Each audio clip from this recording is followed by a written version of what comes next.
o ministro ter incluído na decisão uma multa para quem acessar, cidadãos comuns, pessoas físicas, eu e tu, se a gente tentar acessar o Twitter via VPN. Mas eu tenho uma certa curiosidade de como que isso seria cumprido, porque, em tese, VPN é uma conexão remota e que as pessoas, inclusive, é uma assinatura, é como uma assinatura, as pessoas pagam para usar um serviço de VPN, paga por mês, paga por ano. E essa conexão, em tese, ela é criptografada de ponta a ponta. Então, se eu uso uma conexão VPN para acessar um site, de repente, um site que não tem autorização, por exemplo, para operar no Brasil, um site comercial, tem gente que usa para usar sites de jogos ou de apostas. Em tese, ninguém pode saber o que eu estou fazendo. Não é rastreável, né? Não é então, rastreável. como é que acha para fazer essa multa? É para ser uma conexão segura. Então... Deixa eu para os dois aí, começar com o secretário João Brant, pelos seus conhecimentos nessa área também, secretário. O senhor saberia dizer como é que poderia ser aplicada essa multa, já que a rede VPN, em tese, ela não é rastreável? Olha, essa é uma tentativa de dar efetividade à decisão de bloqueio do X, mas eu acho que ela ultrapassa o que a gente deveria estar discutindo no sentido de soluções para um problema como esse. Né? Eu tenho a minha concordância vai até o ponto de entender que não há como você garantir o cumprimento de ordens judiciais se você não tem outros instrumentos. A suspensão é um instrumento de fato necessário. Agora, essa questão de pessoas naturais e mesmo a proibição, o pedido de retirada de aplicativos de VPN de lojas, ela me parece que ultrapassa esse ponto e cria, de fato, uma política que não... A questão, sim, dos VPNs nas lojas é aplicável, mas eu acho que ela é problemática, porque você tem uma série de usos legítimos de VPN. E a questão das pessoas naturais, eu acho que é mais uma tentativa de inibir o uso, mas acho que não faz sentido e não deveria estar na decisão. Isso já tinha aparecido uma vez na decisão do Telegram. Na verdade, ela acabou não tendo efetividade porque o Telegram, de fato, respondeu e indicou representação legal no Brasil, mas eu acho que é quase que um recado para tentar inibir a postura do usuário. Sim. Professor Rodrigo, rapidamente sobre esse ponto aí, o senhor imagina como é que poderia ser aplicada uma multa aí nesse sentido?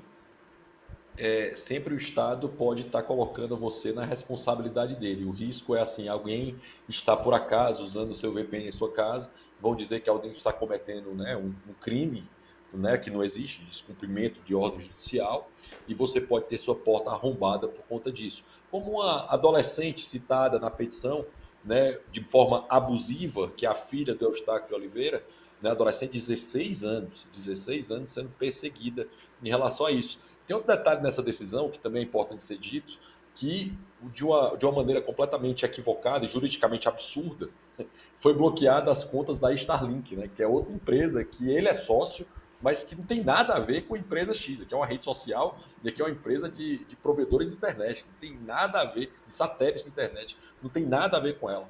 É como se, né, é tão absurdo que é como se a gente pegasse a Ambev para pagar a conta das lojas americanas. É mais ou menos isso. É como se o Alexandre de Moraes tivesse pego, não vou aqui bloquear as contas da Ambev para pagar o prejuízo das lojas americanas, né, em relação a esse tema, para você demonstrar os absurdos que essa decisão vai acontecendo.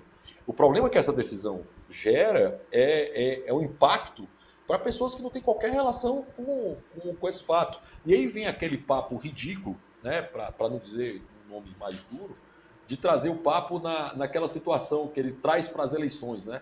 Que ele vai dizer que agora é uma terra sem lei nas redes sociais, inclusive durante as eleições municipais, bem como periclimora, consistente na manutenção e ampliação da instrumentalização do Brasil por meio massivo de divulgação de discursos nazistas, racistas, fascistas, de ódio antidemocráticos.